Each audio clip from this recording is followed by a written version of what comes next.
María Eugenia Álava también es doctora por la UPV en 2020 con una tesis sobre... ¿cómo se llama esta? Angelina Gatell, Angelina Gatell, perdón, y trabaja en la Universidad Isabel I impartiendo asignaturas de comunicación científica en inglés y comunicación profesional en inglés, así como tutorizando en TFMs y en lengua inglesa del máster de profesorado. Está vinculado a diversos proyectos de innovación docente, entre ellos un proyecto en torno al concepto de co-teaching de la Universidad de Alcalá de Henares. Sus últimas publicaciones versan sobre la poesía y memoria de autores como Concha Lagos o Pino Ojeda, y también ha trabajado sobre el teatro de Carmen Conde, sobre el que preparó el libro Cada mujer en su vida, y Teatro inútil de Carmen Conde, publicado por la editorial Torremozas. Bueno, pues nada, me sumo a los agradecimientos. Gracias a todos por estar aquí. Si nos sirve para vernos físicamente una vez al año, pues estupendo, ¿no? Voy a intentar consumir hasta las 11, un poquito menos, por si podemos discutir algo. Y con esta comunicación pues completo la mesa sobre ese final de la poesía social de los 60 hacia la transición, ¿no? Con un poeta que creo que sí que requiere un poco más de contextualización porque no es tan conocido como es el caso de Gamoneda o Ullán, pero sin embargo su poética en algunos aspectos pues está ligada a esa fragmentación del lenguaje o a esa novedad en el lenguaje que surgió en esa generación del 60. Si bien, desde mi punto de vista, uno de sus objetivos principales es alcanzar un componente meditativo, como digo en el título, y creo que el poema El Holocausto de los Huracanes, que se incluye en su antología de poesía completa, al final de la antología, es, no un resumen de toda su trayectoria, pero sí una manera de reflexionar sobre algunos componentes de su trayectoria que eclosionan en ese poema epigonal, ¿no? Entonces haré esa pequeña contextualización del poeta y luego a través de los 3 poemas que componen ese Holocausto de los Huracanes, que es un poema en prosa, digamos, con 3 composiciones, pues investigaremos un poco sobre el tema del símbolo y también en clave temática para descubrir un poco ese componente meditativo que creo que le sirve al poeta para hacer una denuncia que siempre está ahí, evidentemente, tal y como Fran apuntabas, por ejemplo, en Descripción de la mentira, pero de una manera un poco distinta a lo que se conocía o a lo que se había venido haciendo hasta los años 60 o finales de los 50, ¿no? Ese concepto de poesía de la meditación estaba presente en muchos poetas de la antología de poesía última de Francisco Brines del 63 y, como digo, significa un cambio de tercio para la poesía de la mitad del siglo XX. Porque con respecto al ámbito de lo social, que se entendía como compromiso colectivo de raíz lukácsiana y quizá más evidente y más narrativo, ocurrió o se dio un cambio de tercio, ¿no?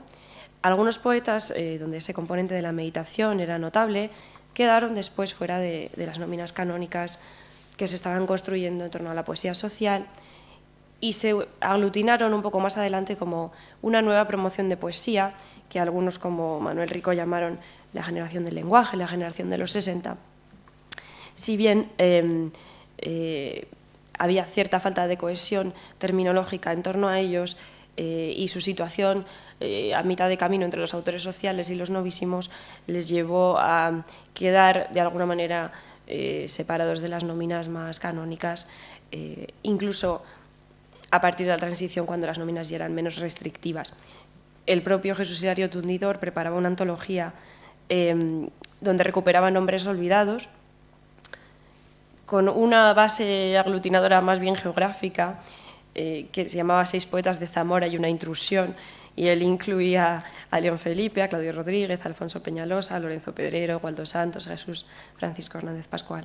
La intención de esa antología, aparte de tener ese componente geográfico, era sin duda la recuperación de algunos nombres que, como digo, se habían quedado a caballo entre 2 tradiciones y por tanto no estaban siendo recuperados por las antologías más canónicas que conocéis, ¿no? Sin embargo, Jesús Hilario Tundidor, así como otros de esos autores, planteaban rasgos estéticos bastante interesantes y bastante novedosos. No hay que olvidar tampoco que este autor fue premiado Nice en el 62, conjunto a Mi silencio, y por lo tanto era de suponer, era de esperar que su trayectoria poética pues tuviera interés en lo sucesivo, ¿no? Al inicio del primer volumen de esta poesía completa de 2010 que comentaba, que se titula Un único día, el autor incluye una reflexión donde subraya el carácter unitario de toda su obra, lo cual también nos permite emplear ese poema último que digo como una suerte de resumen de toda esa trayectoria, ¿no? Y leo. Y aquí está, una obra completa, un único día para jugarse todo, que es la plena condición de la escritura. Así es y desafía su propio desafío, su carácter ontológico, su idiosincrasia efímera. Se construyó cantando lo real como conocimiento y amor, y ordené su consecuencia con la triple arquitectura de la palabra, la inteligencia y el corazón, siguiendo siempre el ensueño de soñar la inmortalidad, que ya a nadie preocupa y que nadie alcanzará, ni alcanzaremos, pues no existe. Más el azar continúa. Creo que esas palabras, más allá de lo poético y de lo estético que tienen, incluso también son una suerte de poética tundidoriana, si es que esa palabra existe, porque vemos como en la simbología está llamada a diferentes funciones, como iremos apuntando más adelante, ¿no? Por una parte está esa función clara de estética, pero por otra parte también hay un compromiso muy marcado, bueno, desde una situación quizá de desencanto por varias razones, entre otras las que veníamos comentando, ¿no? En la adenda final, firmada en 2009, el autor apunta con respecto a este segundo periodo de su poesía lo siguiente. Es claro que representa la dialéctica del encuentro entre el ser y el mundo, bajo el signo de la precariedad de la conciencia dialéctica del hombre contemporáneo frente a sí mismo y frente a la colectividad de la que forma parte. Y vemos, como venía comentando mis compañeros, una situación dialéctica frente a la realidad que es novedosa, de alguna manera, porque la individualidad, fruto de una posmodernidad que ya desde los 60 estaba, digamos, podemos decir que estaba entrada en España, porque ese es un hecho, pues la situación de los poetas que habían sido sociales, pues toma un camino particular o quizá un poco distinto al anterior, anteponiendo esa individualidad dialéctica frente a una colectividad que antes era más marcada, ¿no? También por las circunstancias, lógicamente. Tundidor comenta sobre esa larga composición final, el holocausto de los huracanes, comenta lo siguiente. El poema no es ajeno a su contexto, ni siquiera en su titulación, sino que lo define y lo concluye. Publicado un único día, sus dos partes formarán una entidad única, organizada, que ofrece mi visión personal del mundo, mi reflexión sobre la vida que viví y mi esfuerzo por clarificar la emoción del conocimiento que me produjo el acontecer, sus circunstancias y sus experiencias. Podemos entender el holocausto de los huracanes como un ejemplo de metarreflexión poética que aúna esa trayectoria poética. Los elementos sintácticos, semánticos y pragmáticos del poema que muestra la transición desde una poética que al inicio en Tundidor era más social, comprometida, si queremos, en ese sentido, hacia una tendencia de corte, como digo, más bien meditativo, o que yo aglutino en torno al componente de la meditación, ¿no?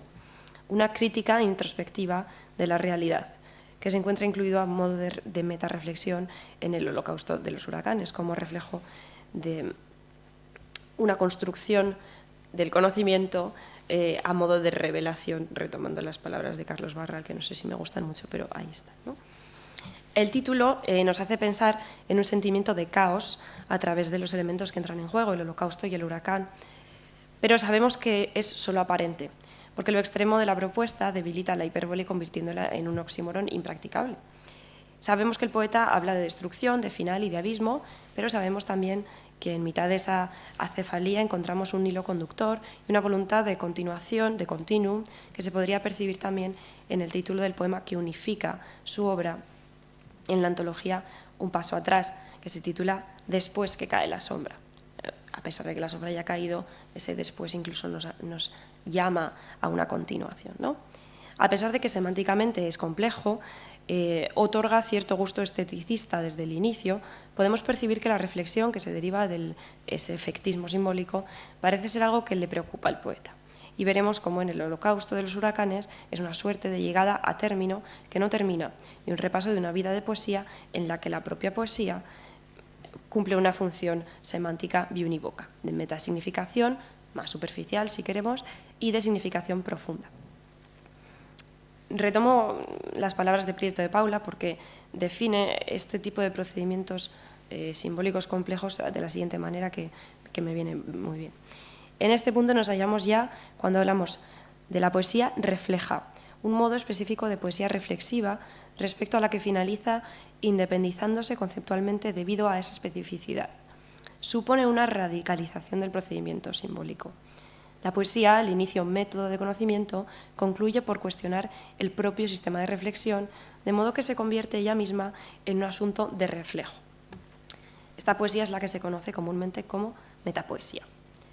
Y creo que en ese sentido pues es de lo que estamos hablando, o si no de eso, de algo parecido, ¿no?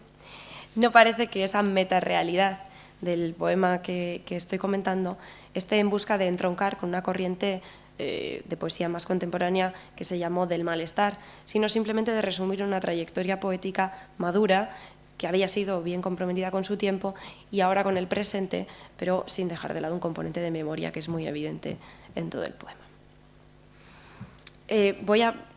Me meto con el asunto de los símbolos, las metáforas y los signos del poema.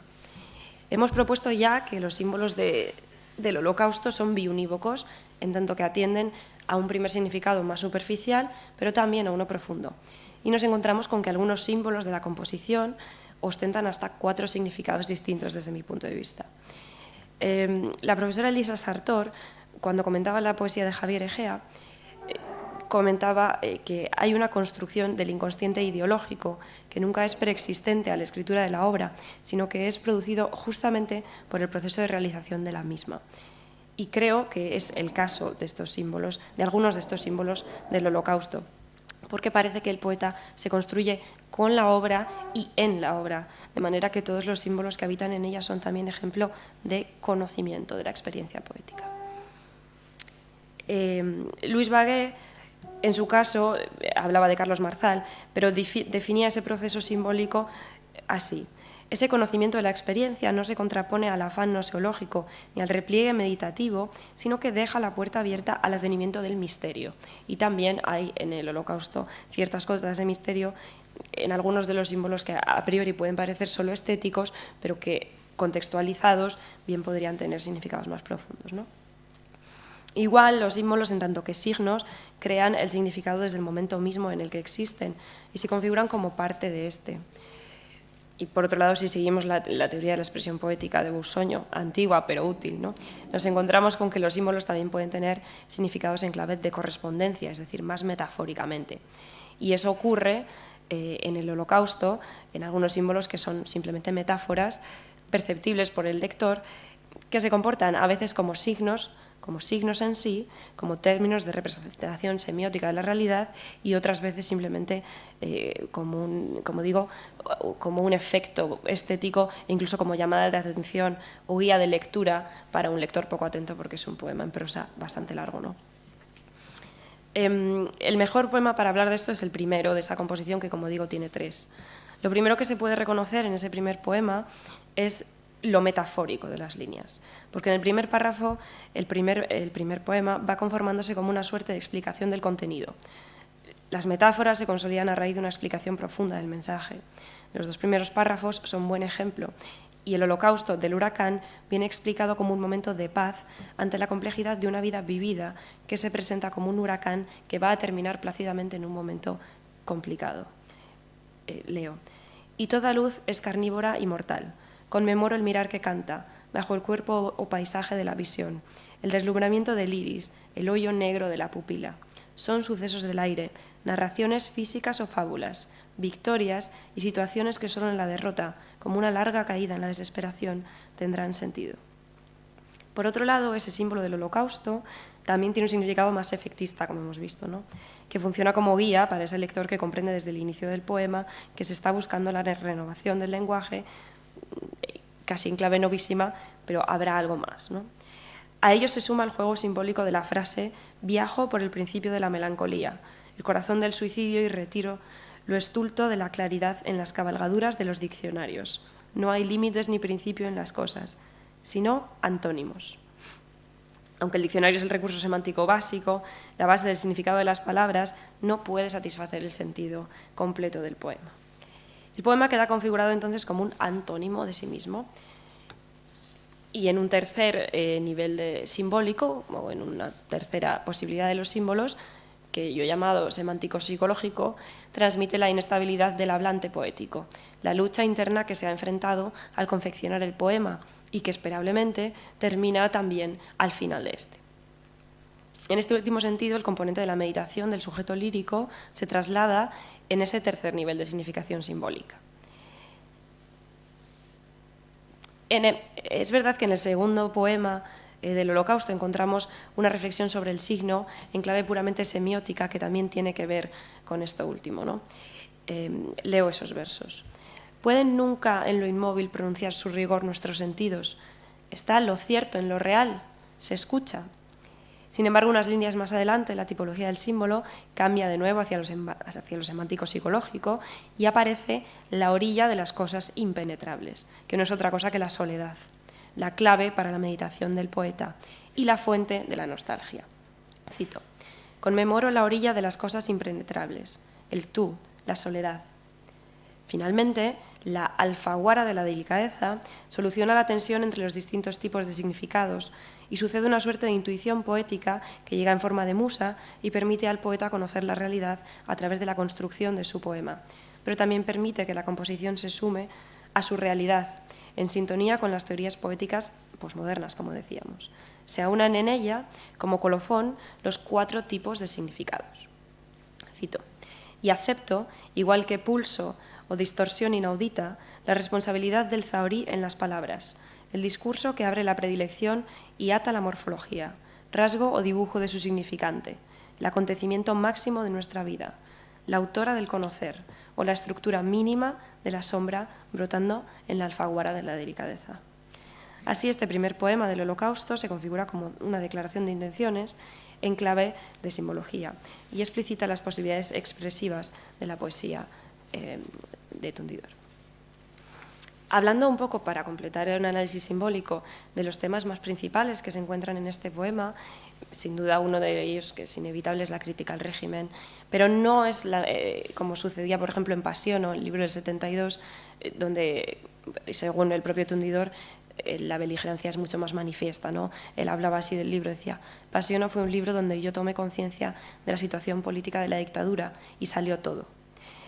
Pero añade también: pero no había actitudes políticas, sino actitudes humanas, de una alta responsabilidad ética y sobre todo de situación humana de enfrentar la realidad histórica con la realidad del ser. Con lo cual apuntaba ya hacia esa intención introspectiva, meditativa, que no es sino una nueva manera de situarse frente a la realidad. No es que se le deje de lado, sino que se la aborda desde otra perspectiva en la obra poética. Para el tema de la crítica al régimen, creo que el segundo poema del Holocausto es el más adecuado y ocurre, creo, en clave de denuncia retrospectiva, de nostalgia, y no puede ser diferente porque es el último poema del zamorano, ¿no? En este aspecto temático, creo que es en el que más se puede percibir la evolución de Tundidor, porque sucede, como decía, en Pasión y en anteriores, de una forma realista y muy referencial, muy extratextual, y sin embargo, en estas últimas composiciones sucede de manera muy introspectiva, ¿no? En relación con el tiempo vivido, transcurrido, con el instante vivido, en clave, pues, de nuevo, machadiana, ¿no? Al aludir al tiempo pasado, la crítica se convierte en reflexión. En Tetraedro, que es del 78, la realidad española se criticaba ya junto con ciertos problemas que ocurrían en Europa, en el contexto de esa posmodernidad, pero ya aparecía un componente nostálgico. Y en este Holocausto de los huracanes, la crítica ya se centra en el individuo, sometido en tanto que protagonista de una vivencia claustrofóbica y circular, en un sometimiento que aparece desde el interior. Cito algunos versos. Y así, párrafos. Y así empieza el principio del oscuro, quien ha vencido sobre la inepta cobardía de siempre vivir de noche, la predicción incierta del cadáver de un sueño, el camino de comprender y aceptar el cerco de ser yo, y afirmándose rescata la salud de las correrías, el arregosto de las borracheras. Afortunadamente, en las postrimerías de la poesía de Tundidor ocurre que la denuncia, la crítica, viene siempre asociada a un sentimiento de esperanza en clave positiva, algo que estaba menos presente en sus primeros poemarios.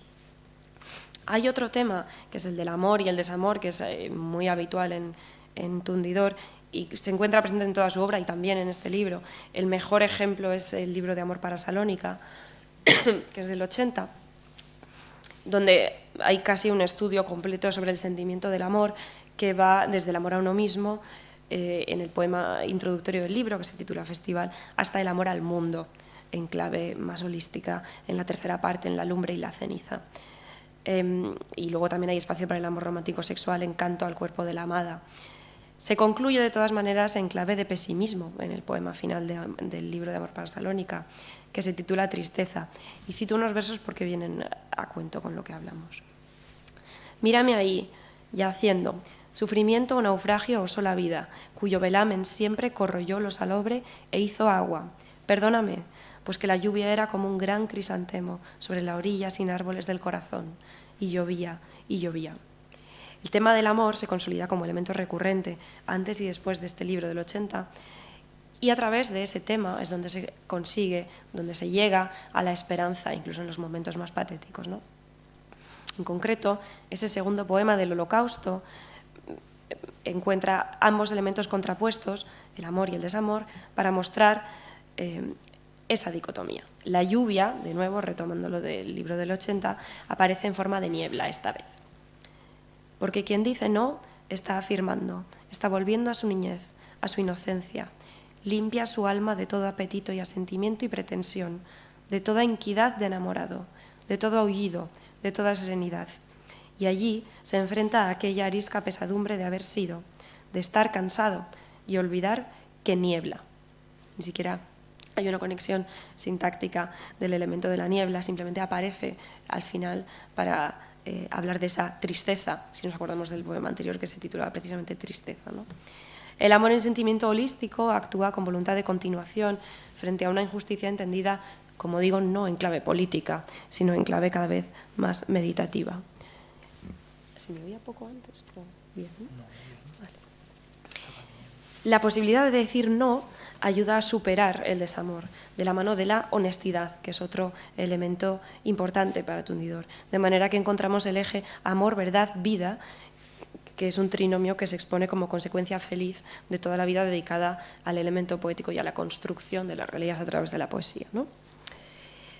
Finalmente hay un tercer tema que aparece en el Holocausto y que creo que es relevante también para su significado, que es el del tiempo, la evolución desde el tiempo vivido al tiempo transcurrido. Y finalmente la nostalgia, claro. El tiempo vivido, el realista, se convierte en tiempo meditado. Si retomo las palabras de Almudena Vidorreta,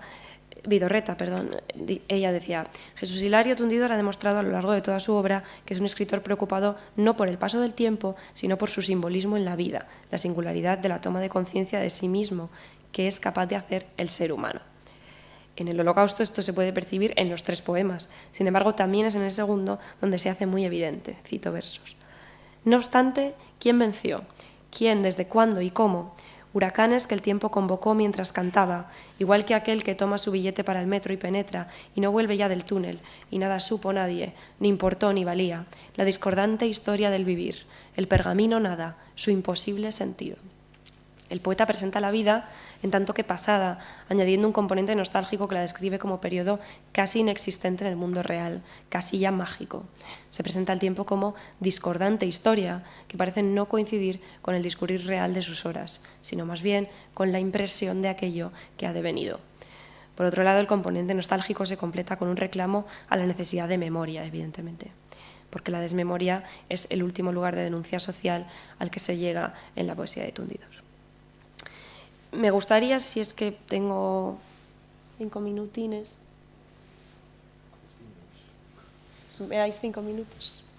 Para hablar del tema de la ficción poética en el poema y con eso termino. Eso sí, porque eso siempre nos gusta, ¿verdad? Bueno. Entonces, en este apartado analizamos algunas de las construcciones enunciativas de esos 3 poemas desde la perspectiva de la comunicación poética, sabiendo que desligar completamente al autor del poeta y de su voz poética es complicado, pero sin olvidar que efectivamente el discurso lírico convenimos en que es un discurso de ficción.